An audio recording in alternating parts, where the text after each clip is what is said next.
Welcome. We're on the red couch with Kevin McPeek, one of the most highly requested comics on the circuit today. Kevin has opened for Jerry Seinfeld, Carey, MacDonald, Leno, Amazing Johnathan, Kathleen Madigan, and many more. He has also written for sitcoms, including Will and Grace and Everybody Loves Raymond. In a few minutes, we'll be talking with Kevin on the red couch, but for now, here's a sneak peek of Kevin McPeek. I'm pretty excited. I turned 38 3 years ago. I didn't mean to do a math joke. I apologize for that. She's like, son of a bitch. I didn't come here to math. This is stupid. I made it a verb. I don't care.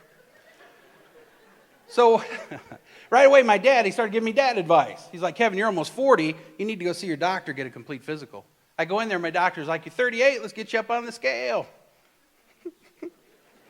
Turns out I weigh 380 pounds. That means I've been gaining 10 pounds a year since the day I was born. I didn't mean to do two math jokes. I apologize for that. She's like, I'm leaving. This is stupid.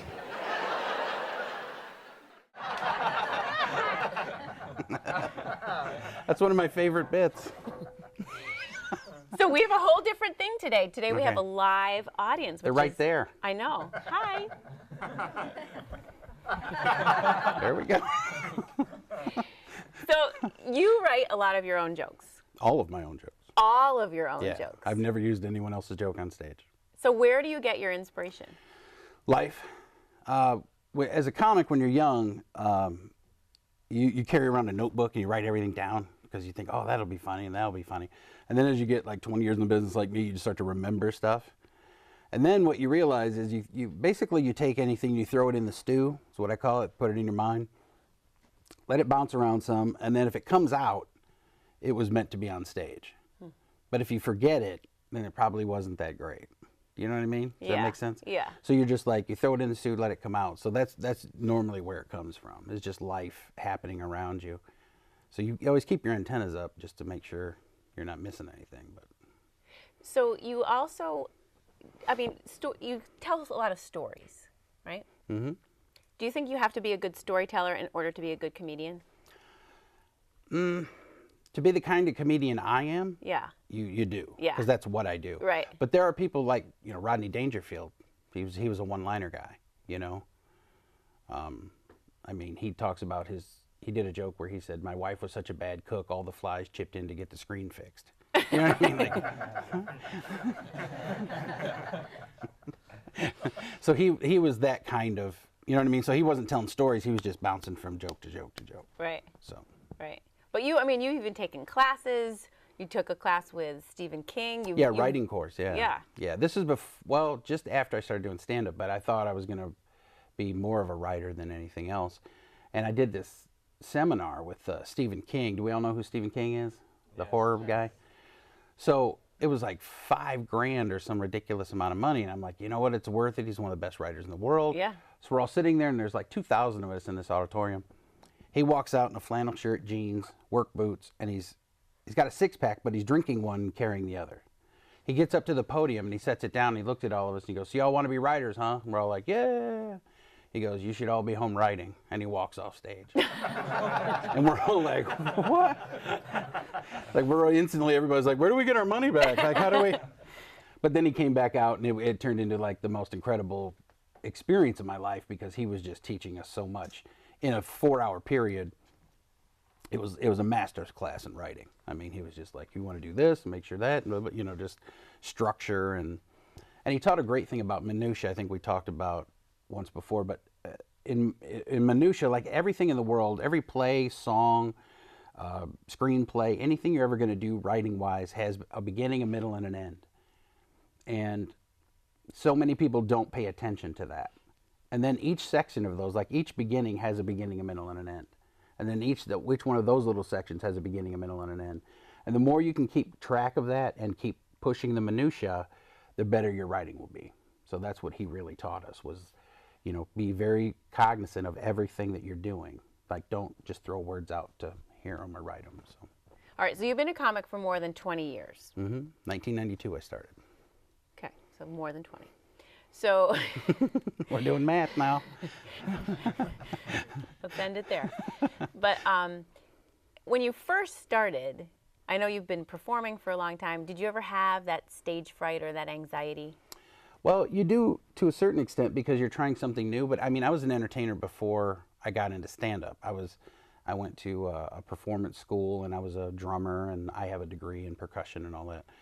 So I'd been on stage since I was a little kid. Right. But as stand-up, there is this weird feeling of like, you're literally walking in front of a group of people and going, I'm funny. Everybody listen.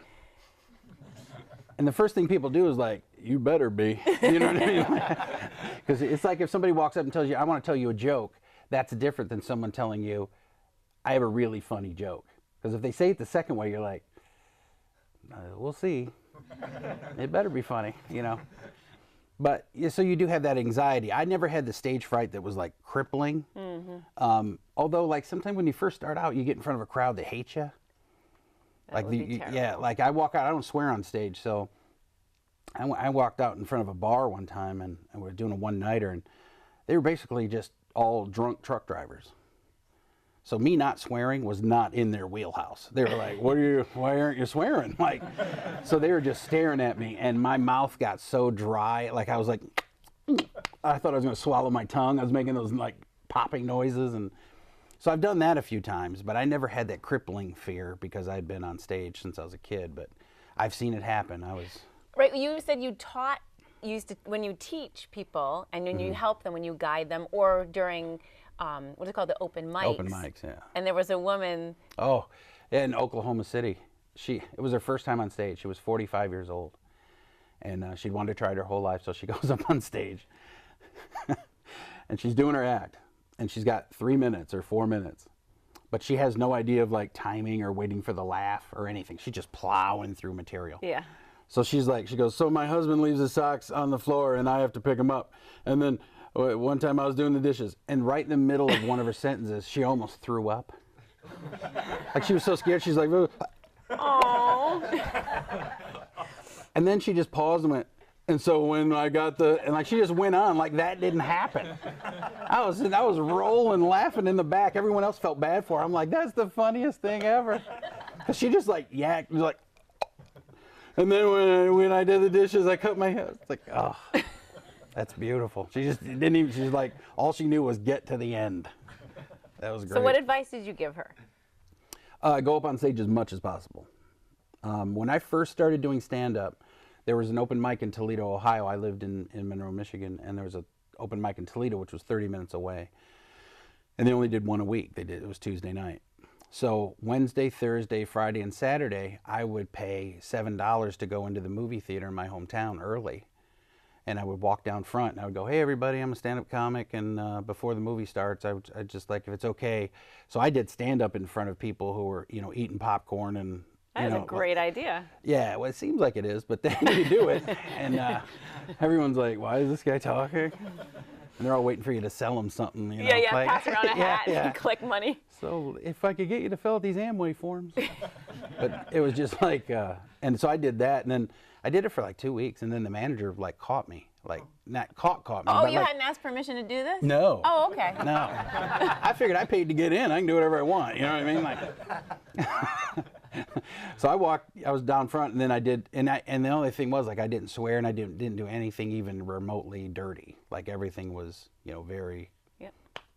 And so then the manager caught me on the way out, and he's like, I noticed he goes, have you been doing that for? I go, yeah, like 2 weeks now. And he goes, okay, well, like you're not doing anything.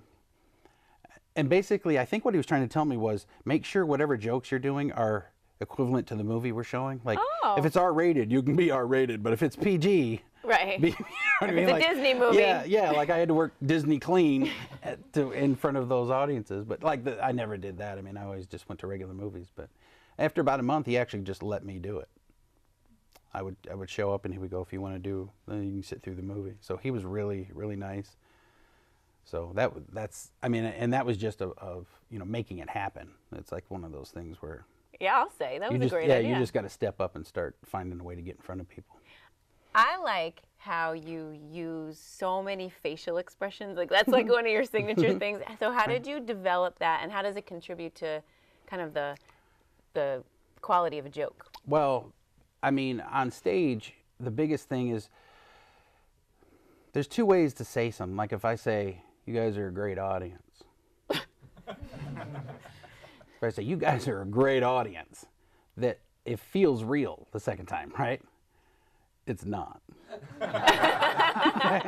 So, but what I learned was, and I learned this pretty early on. Do you guys watch the Stooges? Three Stooges? Are you a Three Stooges fan? Who hasn't? Three Stooges fan? Yeah. Huh? You ever some? I was watching Curly, right? His face was amazing. And there's a bit by the Three Stooges where he shoots at a bowl of clam chowder. I don't know if you've ever seen it. But he doesn't speak for 7 minutes, and it's one of the funniest things ever put on film. And it's just his facial expressions. It's just him going. And so literally I would spend an hour before, like when I got up in the morning, I would spend an hour just like going. In the mirror? Yeah. Yeah, you're just like you're like. Not like at a red light or something. I did it then too. Okay.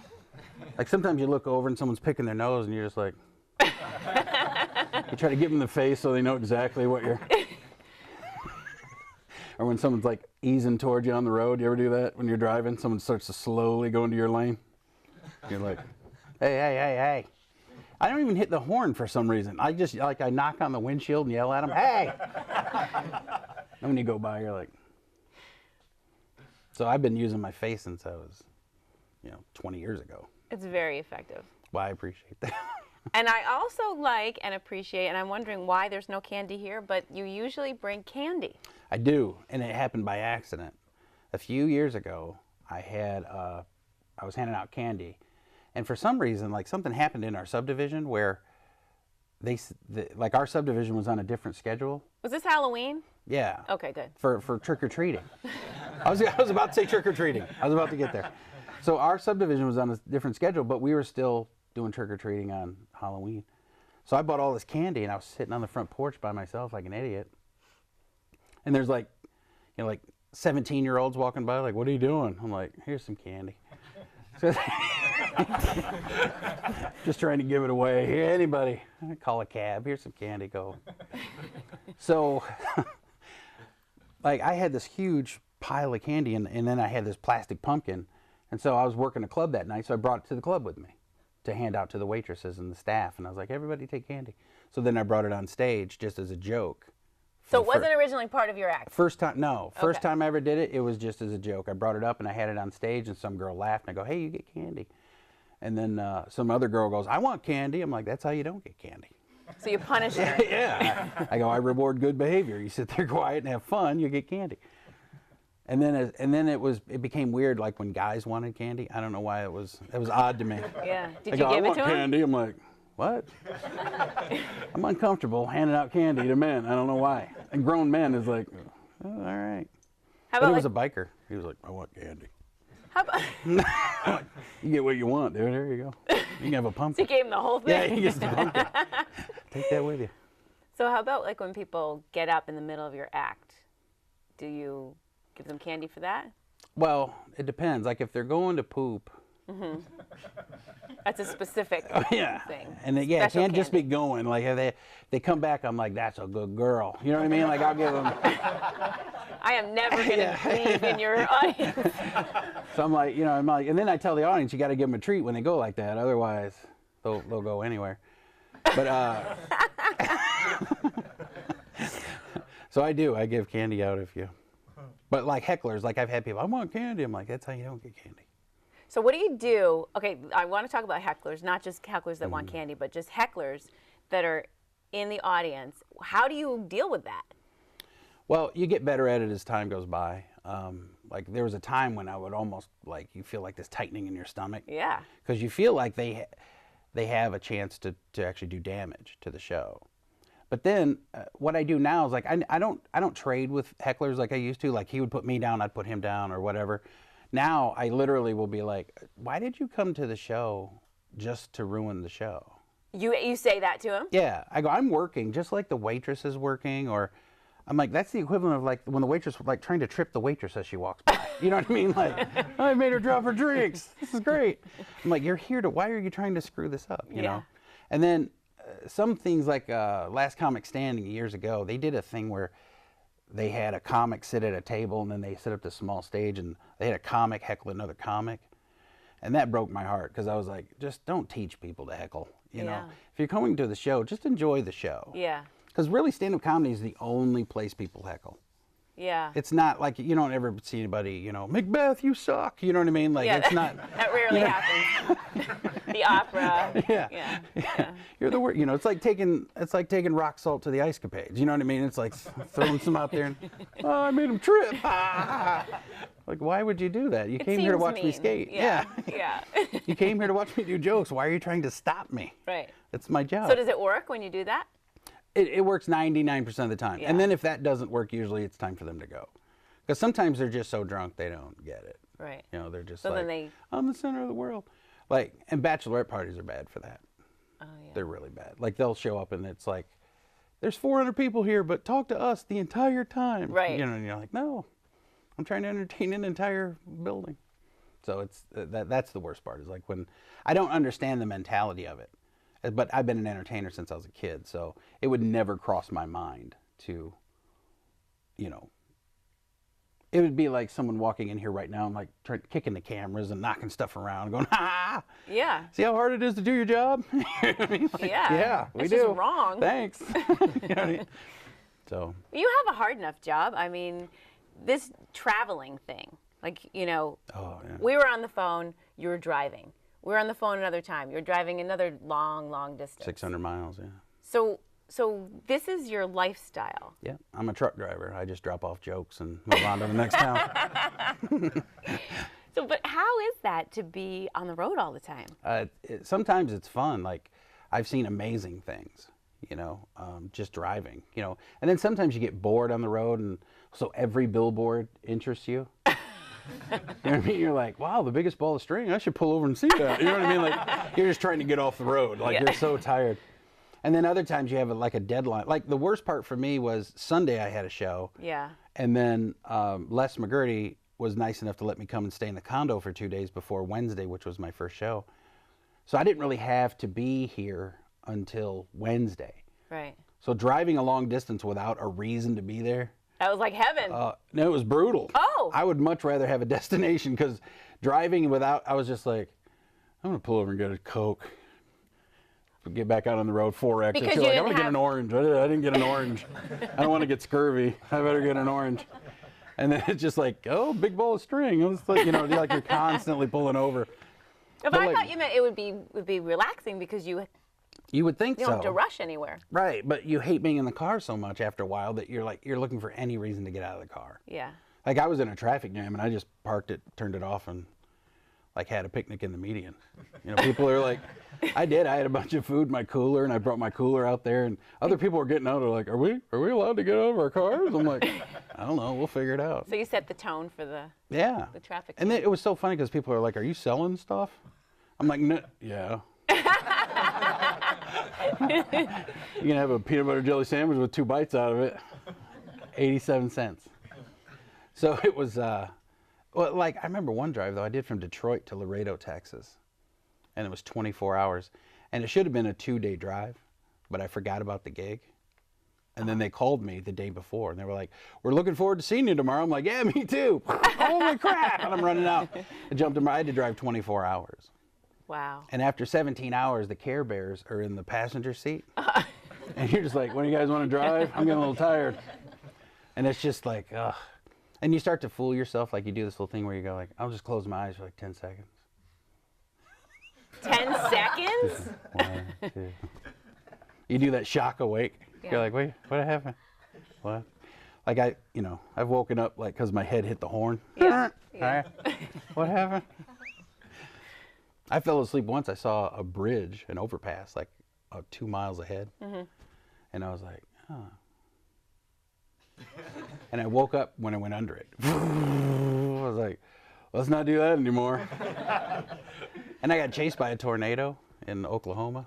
The tornado chased you? I-40. Usually it's the other way around. Yeah, I know. Tornado chasers. I'm like, and here's the weird thing. Like on the radio, they'll go, if you're in Durham County, take cover. Well, I'm not from here, and I'm on the highway. I don't know what county I'm in. Right. You know what I mean? Right, right. How do I know when I'm supposed to take cover? So I'm driving, and there's like a huge black cloud behind me. Literally or figuratively? No, it was okay. Like it was, and I thought, well, it's just a storm, and I'm gonna outrun it. I was headed east, and then I see the cop lights, and I'm like, oh no, I'm getting pulled over. He just came up next to me, and he's like, okay, and he got in front of me, and I followed him, and we were doing like 100 miles an hour. That's and then we did this for like 10 miles. Then he pulls over, and I pulled over behind him, and he goes, yeah, we had to get moving there. That tornado's coming down I-40, and it was catching up with us. I was like, what? I go, does that happen here? He's like, oh yeah, that's an alley. They built the highway right where a lot of tornadoes go. Nice, keep the population down. So we should avoid being on the road when you are, is what you're trying to say. I'm actually an excellent driver. I'm not saying you're not, but Yeah. this closing your eyes for 10 seconds, Right. that's a long time. Is it? I think so. That when you're tired, you're like, a little nap. Nice. So you... I've pulled over and slept for 20 minutes, and then you feel like you're refreshed. You're like, oh, that's better. I'm glad you pulled over. 8 miles down the road, you're like, that was terrible. Why did I do that? Your whole life, you're surrounded by other funny people. You open for funny people open for you. What is it like to be around, like, Jerry Seinfeld? Some of the different people that you Well, in a superficial way, they're all really cool. But like working on the TV shows, like Sean Hayes is one of the most talented people ever. Played Jack on Will and Grace. Just really cool, really. But then as you get to know him, you find out a lot of comedians are very introverted. They're very, like, away from the stage. They're very, like, quiet. And I guess I am to a certain extent, too. But, like, when it's time to perform, I love what I do. But a lot of times it's like you want people to be a little more lighthearted and funny, but they're just like, you know, I got hit with this tax bill, and I'm like, I don't care. You mean in the green room when you're talking behind? Yeah, it's like Seinfeld's like complaining. I'm like, dude, you made $200 million. You can pay your taxes. You're all right. Well, they upped it like 500 grand. Oh, that's terrible. You can't buy 3 houses now. So you don't like whining? I don't. But that's I was raised by a hillbilly, so my dad was from Kentucky, so he was just like, there was no reason to, you couldn't complain about anything. Yeah, he had something more to complain about. I don't want to cut the grass. You know, when I was a kid, what happened when you were a kid, Dad? Is that where the sleeping started? I'm sure it was 10 times worse than whatever I'm going through. So how, in the big picture of comedy, you write your own jokes, you write for sitcoms, you do all kinds of, a huge range of things. Like, how do you most want to contribute to the world of comedy? Well, that's the thing, is like I would love to be able to do this on a different scale. Like I would love to have my own sitcom for 5 years, and then do a movie, and then do, you know what I mean, do something else, and so, and like do like always keep doing stand-up and doing concerts, so that I can do live performance, because I love that, and then come back and do maybe another TV show or whatever. So just to be able to do whatever it is I want to do when I want to do it. So that's the most arrogant answer I can give. It's like, I want to do whatever I want, whenever I want. How's that? It's actually a good answer. Yeah. So if you had a secret to living a happy and successful life, what would it be? Always have a goal. Always be pushing towards something. Attaining a goal is great, and you take a day or two and go, I'm really cool and I'm great. I think she's falling asleep. And She picked up on your sleeping tips. We don't want to wake the baby.